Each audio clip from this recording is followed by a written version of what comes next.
வணக்கம் வெண்பிறை யூடியூப் நண்பர்களே, நம்ம சேனலை சப்ஸ்கிரைப் பண்ணாத நண்பர்கள் சப்ஸ்கிரைப் பண்ணிக்கோங்க. கூடவே பெல் ஐக்கானை கிளிக் பண்ணி வச்சுங்க. அப்போ தான் நம்ம போடக்கூடிய வீடியோ உடனுக்குடனே வந்து சேரும். நீங்கள் இன்னும் நம்ம டெலிகிராம் சேனலில் ஜாயின் பண்ணல அப்படின்னா மஸ்ட்டாக ஜாயின் பண்ணிக்கோங்க. டிஸ்கிரிப்ஷன்லையும் ஃபஸ்ட்டு கமெண்ட்லையும் பின் பண்ணி வைக்கிறோம். வாங்க இன்றைக்கி வீடியோக்குள்ளே போகலாம். இன்றைக்கி வீடியோவில் இந்தியாவுக்கும் இங்கிலாந்துக்கு இடையில் செகண்ட் ஓடிஐ மேட்ச் நடக்குது. ஸோ அதுக்கான ப்ரெடிக்ஷன் தான் பார்க்க போகிறோம். ஸோ ஓடிஐ மேட்சஸை பொறுத்த வரைக்கும் என்னென்ன விஷயம் முக்கியம்னா, பிச் ரிப்போர்ட், அந்த பிச்சு கண்டிஷன்ஸ், அன்னைக்கான கண்டிஷன்ஸ் என்ன, ஸோ அன்றைக்கி என்ன ட்ராக் யூஸ் பண்ணுறாங்க, ப்ளஸ் வெதர் கண்டிஷன் எப்படி இருக்க போகுது அப்படிங்கிற விஷயம் தெளிவாக சொல்லணும். அப்படின்னா ஃபஸ்ட்டு பிச் ரிப்போர்ட். அந்த பிச் ரிப்போர்ட் எதை கன்சிடரபிள் பண்ணணுன்னா, இன்றைக்கி என்ன மாதிரியான ட்ராக் யூஸ் பண்ண போகிறாங்க. ஸோ கடைசி 1 ஹவரில் ஒரு 30 மினிட்ஸில் கிடைக்கலாம். ஸோ அந்த ஒரு கண்டிஷன்ஸ் ரொம்ப முக்கியம். அதே போல் வெதர் கண்டிஷன்ஸ் ரொம்ப முக்கியம். 2 3ஆவது ரீசன்ட் ஃபார்ம் வயசில் யாரெல்லாம் முக்கியமாக இருக்காங்க. T20 பேஸுக்கு நம்ம இதை பெருசாக கன்சிடரபிளே பண்ண மாட்டோம். பட் ஓடிஐயை பொறுத்த வரைக்கும் கம்பல்சரி ஃபார்ம் பேட்டர்ஸ் ரொம்ப முக்கியம். ஃபார்மில் இல்லாத 1-2 பேர் மட்டும் உள்ள வர மாதிரி இருக்கும். மிச்சம் எல்லாமே ஃபார்ம் பேஸில் இருக்கக்கூடிய பிளேயர்ஸே அதை ஆக்கிரமிப்பு பண்ணுற மாதிரி இருக்கும். ஸோ இந்த ஒரு சில 2-3 விஷயங்கள் ரொம்ப முக்கியம். T20 ஃபார்மேட்டுக்கு பார்க்காம ஓடிஐ ஃபார்மேட் இப்படிங்கிறது இது பார்க்கணும். So first point pitch report.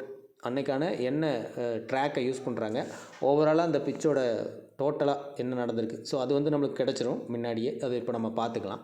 2வது ஆன் டைமில் என்ன மாதிரியான ட்ராக்கை யூஸ் பண்ணுறாங்க.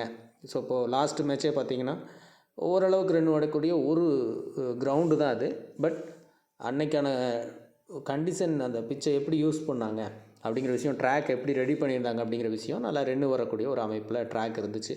ஸோ அந்த விஷயம் நடந்துச்சு. ஸோ 3வது வெதர் கண்டிஷன் எப்படி இருக்க போகுது. ஸோ இந்த 3 விஷயங்கள். வெதர் கண்டிஷன் நாம் ஆன் டைமில் அப்டேட் பண்ணுவோம். ஸோ கொஞ்சம் ஒரு மேட்ச்சுக்கு ஒரு 1 ஹவருக்கு முன்னாடி எப்படி கண்டிஷன்ஸ் இருக்க போகுது அப்படிங்கிறத நான் டெலிகிராமில் அப்டேட் பண்ணுறேன். ஜாயின் பண்ணிக்கங்க. இப்போதைக்கு ஓவராலாக பிச் கண்டிஷனையும் ஃபார்ம் பேஸில் இருக்கக்கூடிய பிளேயர்ஸையும் ப்ளஸ் நம்ம கிரெடிட் பேஸ் இந்த அமைப்புகள் எல்லாம் யாருக்கான வாய்ப்புகள் இருக்கும், இந்த விஷயத்தை இந்த வீடியோவில் தெளிவாக பார்க்கலாம். இனி வரக்கூடியது சாம்பியன்ஸ் ட்ராஃபி, இதெல்லாமே ஓடிஐ மேட்சஸ்க்கான ப்ரெடிக்ஷனாக நிறையா வரப்போகுது. இன்றைக்கி மதியம் கூட, இந்த வீடியோ போடுற இன்றைக்கி மதியம் கூட பாகிஸ்தான் இங்கிலாந்துக்கு இடையில் ஓடிஐ மேட்ச் ஸ்டார்ட் ஆகுது. பாகிஸ்தானில் நடக்குது ட்ரைட் சீரியஸ். 4 மேட்ச் தான். England, Pakistan, south Africa 3 team விளையாடுறாங்க. 4 மேட்ச் கொண்ட ஒரு சின்ன ப்ராக்டிஸ் பேஸ். எல்லாமே சாம்பியன் ட்ராஃபியை நோக்கின ஒரு ப்ராக்டிஸ் தான். ஸோ இப்போ இந்தியா இங்கிலாந்தாக இருக்கட்டும், அல்லது இங்கிலாந்து இங்கிலாந்து ஆகட்டும், பாகிஸ்தான், நியூசிலாந்து, சவுத் ஆப்பிரிக்கா இந்த டீம் ஆகட்டும், எல்லாமே அந்த சாம்பியன் ட்ராஃபிக்கான ஒரு பயிற்சி அப்படிங்கிற மாதிரி தான் எடுத்துக்கிறாங்க. ஸோ இது எல்லா இதுவும் பார்ப்போம். இது வந்து நம்மளுக்கு எங்கே ஹெல்ப் பண்ணும் அப்படின்னா, சாம்பியன் ட்ராஃபியில் நம்ம எப்படி ப்ளே பண்ணலாம் அப்படிங்கிற விஷயத்துக்கு ஹெல்ப் பண்ணும். ஸோ எல்லோரும் கொஞ்சம் ஓடிஐ ஃபார்மேட்டுக்கு மாறிங்க. ஸோ அதில் பார்க்க வேண்டிய விஷயங்கள் என்னென்ன அப்படிங்கிறதையும் பார்த்துக்கலாம். ஓகே, ஸோ வாங்க இன்றைக்கி வீடியோ போகலாம். இது கொஞ்சம் சாம்பியன் ட்ராஃபிக் எல்லாமே தொடர்ச்சியாக வீடியோ போடுறதுக்கான முயற்சிகளை நான் எடுக்கிறேன். 1-2 வீடியோ மிஸ் ஆகலாம், என்னுடைய ஒர்க் ஷெட்யூலில் கொஞ்சம் மிஸ் ஆகலாம். ஸோ முடிஞ்ச வரைக்கும் நான் வீடியோ கொடுக்க பார்க்குறேன். ஓகே, எல்லா மேட்ச்சுக்குமான ட்ரீம் 11 டீம் இதெல்லாமே டெலிகிராமில் நம்ம கொடுக்க வாய்ப்பு இருக்கும். ஓகே, வாங்க வீடியோக்குள்ளே போகலாம். ஸோ இந்த கிரவுண்டு இது வரைக்கும் எப்படியெல்லாம் அப்ரோச் ஆகிருக்குன்னா, இது வரைக்கும் இங்கே 19 ஓடிஐ மேட்சஸ் நடந்திருக்குது. ஸோ அதில் 8 பேட்டிங் ஃபஸ்ட்டும், பேட்டிங் செகண்ட் 11 முறையும். பேட்டிங் செகண்டுக்கு சின்னதாக இங்கே அட்வான்டேஜ் இருந்திருக்கு. ஆவரேஜ் ஃபஸ்ட் இன்னிங் ஸ்கோர் 250 அப்படிங்கிற ரேஞ்ச் இருக்குது. ஸோ அந்த 250 மீடியம் ரேஞ்சில் இருக்கிறதுனால தான் இங்கே சேசிங் கொஞ்சம் அதிகமாக வின் பண்ணியிருக்க வாய்ப்பு இருக்குது, ஏற்படுத்தியிருக்குது. ஸோ அதுவும் இல்லாமல் இந்த 250 அப்படிங்கிற ரேஞ்ச் வந்து என்ன ஒரு விஷயத்தை நம்மளுக்கு சொல்லுதுன்னா, ஸோ பேட்டிங் டாமினேட்டாவோ பவுலிங் டாமினேட்டாவோ இல்லை, ஓரளவுக்கு மீடியம் ரேஞ்சில் இருக்குது அப்படிங்கிற விஷயத்தையும் இங்கே காட்டுது. Okay, so high score low score பார்த்துக்குங்க. ஸ்கோரிங் பேட்டர்னை பொறுத்த வரைக்கும் 200 பிலோவிலையும் இங்கே 4 முறை ஸ்கோர் வந்திருக்குது இந்த 19 மேட்ச்சில். 200 to 250 5 முறையும், 250 300 வரைக்கும் 6 முறையும், 300க்கு மேலே 4 முறையும் இருக்குது. ஸோ அதுதான் சொன்னோம், இங்கே கொடுக்கக்கூடிய ட்ராக் எப்படி இருக்குங்கிறது ரொம்ப ரொம்ப முக்கியம் இந்த மேட்ச்சில். ஸோ அதை பார்த்துக்கலாம். திரும்ப ரெட் சாயில் மாதிரியான ஒரு ட்ரை ட்ராக்கு இந்த மாதிரி கொடுத்தாங்க அப்படின்னா ஸ்பின்னர்ஸும் பேட்டர்ஸும் என்ஜாய் பண்ணுற மாதிரி இருக்கும். ஸோ அதை பேஸ் பண்ணுற மாதிரியே ஒரு ஃபீல் இருக்குது. பார்த்துக்கலாம் ஆன் டைம் ட்ராக் எப்படி இருக்குதுன்னு, அது கொஞ்சம் நோட் பண்ணிக்கோங்க. ஓகே, இப்போ நம்ம ட்ரீம் 11 பேஸில் பார்த்துக்கலாம். இப்போ ட்ரீம் 11 பேஸில் பார்க்குற போது கிரெடிட் பேஸ் சில விஷயங்கள், கேப்டன் விசி ஆப்ஷன்ஸ் இதெல்லாமே பார்ப்போம். ஓடிஐ ப்ரெடிக்ஷன் குழப்பிக்க வேணாம், கொஞ்சம் வித்தியாசமாக இருக்கிறதுக்கும் வாய்ப்பு இருக்குது.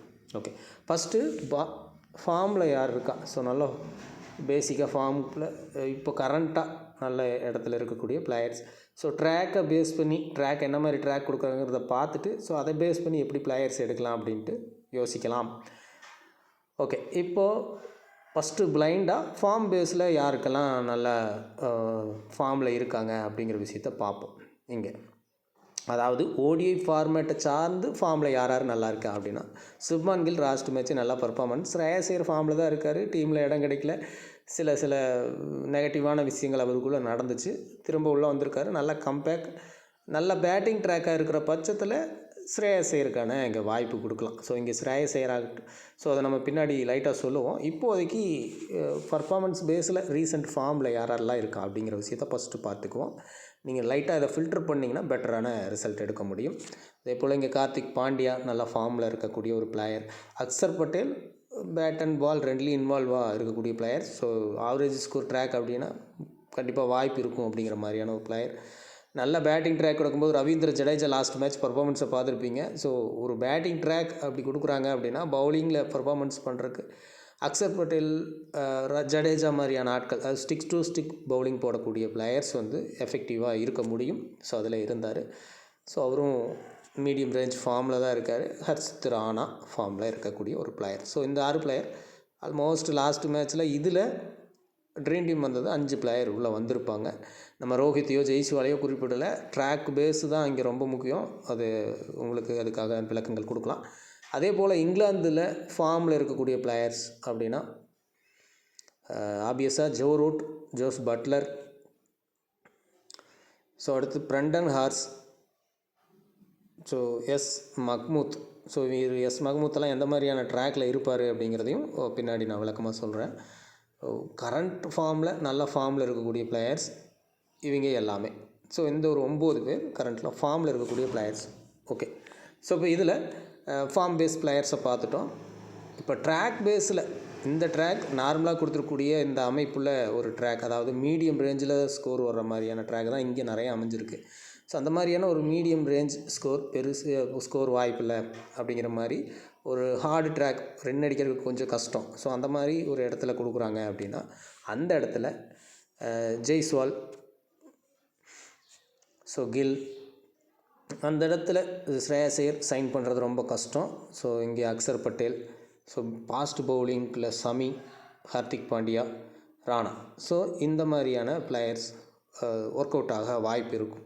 ஸோ இது எந்த இதுக்குன்னா ரொம்ப மீடியம் ரேஞ்சு ஸ்கோர் தான். ஸோ அப்படி இருக்கும்போது ஜெய்ஸ்வால் இன்சியில் அடிக்க கொஞ்சம் வாய்ப்பு இருக்கலாம்.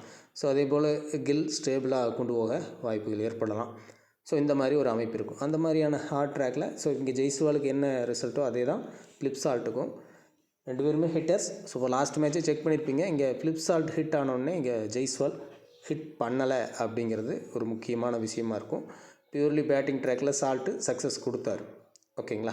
ஸோ இந்த மாதிரி ஹார்ட் ட்ராக்கில் ப்ளே பண்ணக்கூடிய பிளேயர்ஸ் யாராக இருக்கும் அப்படின்னா ஃபிலிப்சால்ட், ஜோ ரூட், ஹரி ப்ரூக் அல்லது டக்கெட். ஸோ சிமிலர் என்னை பொறுத்த வரைக்கும் ரீசெண்டாக டக்கெட் பர்ஃபார்மன்ஸ் பண்ணுறாரு, ப்ரூக்குக்கிட்டேருந்து வரல.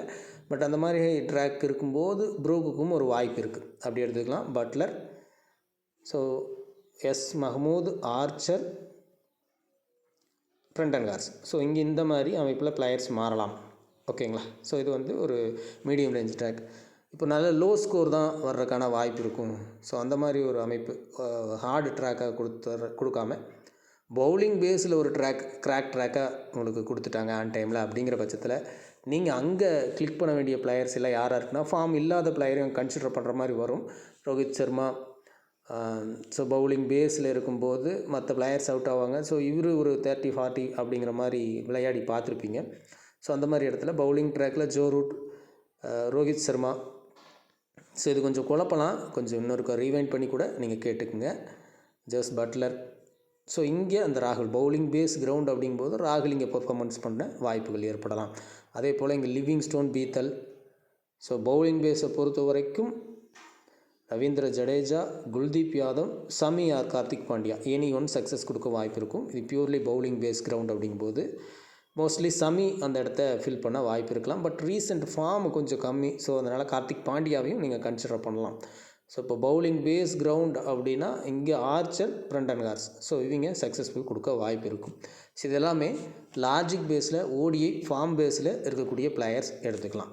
பொதுவாக எந்த மாதிரியான ட்ராக்குக்கும் பெஸ்ட்டாக சூட்டபிள் ஆகக்கூடிய பிளேயர்ஸ் அப்படி சொல்லி எடுத்துட்டோம் அப்படின்னா, ஸோ இங்கே கில் ஒரு இம்பார்ட்டண்ட், இங்கே ரூட் ஒரு இம்பார்ட்டண்ட் டவுன் பேஸில் இருக்கக்கூடிய பிளேயர்ஸ். ஸோ இங்கே பட்லர், இங்கே Axar Patel, so Pandya, Brydon Carse. So இந்த பிளேயர்ஸ் ஓரளவுக்கு ஆல் ட்ராக்குக்கும் யூஸ் ஆகக்கூடிய பிளேயர்ஸாக இருப்பாங்க. ஓகே, ஸோ இப்போது இது வந்து ட்ராக்கை பேஸ் பண்ணி ஆன் டைம் கொடுத்துக்கூடிய 3 வெரைட்டி டைப் ஆஃப் ட்ராக் இருந்துச்சுன்னா எந்தெந்த பிளேயர்ஸை நம்ம பிக் பண்ணலாம் அப்படிங்கிற விஷயத்த சொல்லிட்டோம். இப்போ பேசிக்காக கேப்டன் ஆப்ஷன் மற்ற விஷயங்கள் எல்லாம் நம்ம பார்த்துக்கலாம். ஸோ அதிலிருந்து நீங்கள் பிளேயர்ஸை செலக்ட் பண்ணலாம். ஸோ இதுக்குள்ளே வந்து நிறையா தேட வேண்டிய அவசியம் இருக்காது. இப்போ கேப்டன் டாப் 4 பிக் இதையெல்லாம் யூஸ் பண்ணி எப்படி வரலாம். ஸோ இது மேபி சேஞ்சஸ் கூட ஆகலாம் பர்சன்டேஜ். இப்போதைக்கு இருக்கிறதுல allrounder, wicket keeper, again allrounder, batter. So இதுதான் டாப் 4 பிக் இருக்கக்கூடிய இடம்.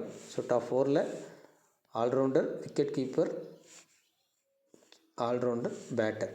ஸோ இது இருக்குது. இதை வச்சு நம்ம கேப்டன் ஆப்ஷன்ஸை செலக்ஷன் பண்ண முடியுமானா இது ரொம்ப டஃப் திங்க்கு. ஸோ அதை நான் பின்னாடி சொல்கிறேன். ஸோ ஏன்னா T20 ஃபார்மேட்டுக்கு எக்ஸைட்டாஸ் கரெக்டாக வரும். பட் ஓடி ஃபார்மேட்டுக்கு கொஞ்சம் மாற்றமாக இருக்கும். ஸோ அது எப்படிங்கிறத பார்க்கலாம். டாப் கேப்டன், டாப் விசி, ஆல்ரவுண்டரில் இருக்குது. ஓகே இதை வச்சுக்கலாம். இப்போ மேட்சோட ப்ரோக்ரஸ், ஒரு ஆல்ரவுண்டிங் பர்ஃபார்மன்ஸ், மீடியம் ரேஞ்ச் ஸ்கோராக இருக்கிற மாதிரியான ஒரு அமைப்பு ஏற்படும் இப்போ இருக்கிற கண்டிஷன்ஸை பொறுத்து. ஓகே, அதை எப்படின்னு பார்த்துக்கலாம். ஏன்னா பெரிய அளவில் ஹை ஸ்கோர் அப்படிங்கிறது கொஞ்சம் ட்ராக்கையும் பேஸ் பண்ணணும். ட்ரீம் 11 அமைப்புப்படி நம்மளுக்கு இருக்கிற பிக்கிங் அமைப்புப்படி ஒரு மீடியம் ரேஞ்ச் அப்படிங்கிற மாதிரி தான் இருக்குது இப்போ இருக்கக்கூடிய கணக்குக்கு. ரைட். ஸோ ஓகே, ஸோ இதெல்லாம் விட்டுருவோம். இப்போ கேப்டன் பாசிபிலிட்டி, லாஸ்ட் மேட்ச்சு நம்ம ஜட்டு தான் கேப்டனாக யூஸ் பண்ணியிருந்தோம். ஸோ அவர் ஈஸியாக வந்திருந்தார். ஸோ இந்த மேட்ச்சுக்கு யாரெல்லாம் கேப்டனுக்கு எலிஜிபிலிட்டி அப்படிங்கிறத பார்க்கலாம். India side plus England side. So 2 சைடுமே யோசிப்போம்.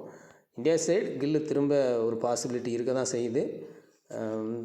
ஸோ அதே போல் ஸ்ரேயஸ் ஐயர் இந்த மேட்ச் கொஞ்சம் டஃப் திங்க் எப்படின்னு பார்த்துக்கலாம்.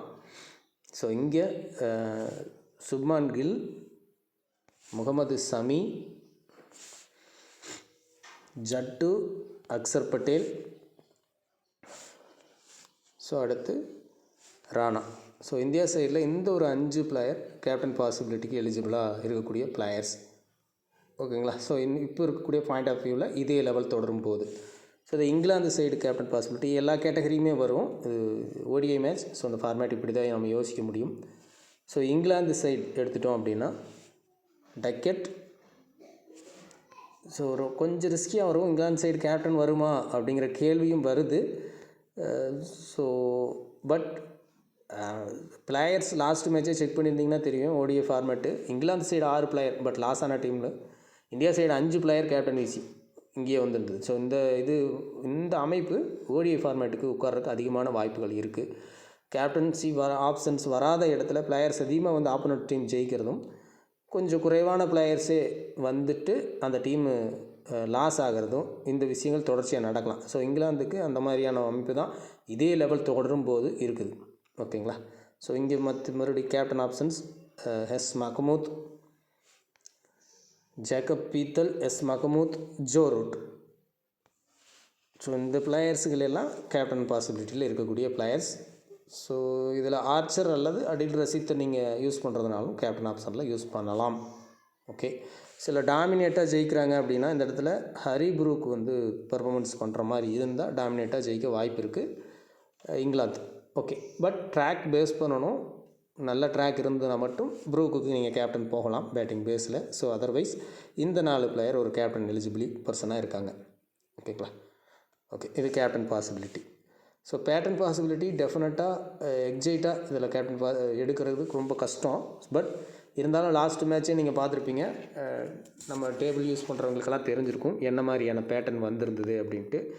ஸோ 2 விக்கெட் கீப்பர் வரும் அப்படிங்கிறது நார்மலாகவே யூஸ் பண்ணுறவங்களுக்கு உங்களுக்கு தெரிஞ்சிருக்கும். பட் ரெண்டுமே அவங்க டீமிலிருந்து வந்திருப்பாங்க. பேட்டிங்கில் பேஸில் பிளேயர்ஸ் கொஞ்சம் வந்திருந்தாங்க. பட் இந்த மேட்ச்சு ஆல்ரவுண்டரை சார்ந்தோ பவுலருங்கிற சார்ந்தோ பிளேயர்ஸ் கொஞ்சம் அதிகமாக வர வாய்ப்பு இருக்குது. ரொம்ப டஃப் திங்கு தான் ஓடிஐ மேட்ச்சுக்கு. ஆன் டைம் ட்ராக்கை மட்டும் கன்சிடர் பண்ணிக்கங்க. ஸோ நீங்கள் மேட்சை பொறுத்த வரைக்கும் ஆல்ரவுண்டர் பவுலர் அப்படிங்கிற காம்பினேஷனில் டீம் அமைய கொஞ்சம் வாய்ப்பு இருக்கும். ஸோ இதை கொஞ்சம் யூஸ் பண்ணிக்கலாம். விக்கெட் கீப்பிங்கில் ஏதாவது ஒரு பிளேயர் அப்படிங்கிற மாதிரி யூஸ் பண்ணுறது பெட்டர் சாய்ஸாக இருக்கும். பேட்டிங்கை பொறுத்த வரைக்கும் 3 பிளேயர் வரைக்கும் ட்ரை பண்ணலாம், பெஸ்ட்டு சாய்ஸு தான். ஸோ மிச்சம் இருக்கக்கூடிய 4 பேர் மேலே போயிடுச்சு அப்படின்னா 7 பேர் வரைக்கும் பவுலிங் ஆல்ரவுண்டரில் ரொட்டேட் பண்ணுறது பெஸ்ட்டான சாய்ஸாக இருக்கும். இந்த மேட்ச் ஒரு ஆவரேஜ் மீடியம் ரேஞ்ச் ஸ்கோராக இருக்க அதிக வாய்ப்பு இருக்குது. ஓகேங்களா? ஓகே ஃப்ரெண்ட்ஸ், மீண்டும் அடுத்த வீடியோவில் சந்திப்போம். ஸோ டெலிகிராமில் ஜாயின் பண்ணாதவங்க ஜாயின் பண்ணிக்கங்க. வீடியோ மற்ற நண்பர்களுக்கு பிடிச்சிருந்ததுன்னா ஷேர் பண்ணுங்கள். மீண்டும் அடுத்த வீடியோவில் சந்திப்போம். நன்றி, வணக்கம்.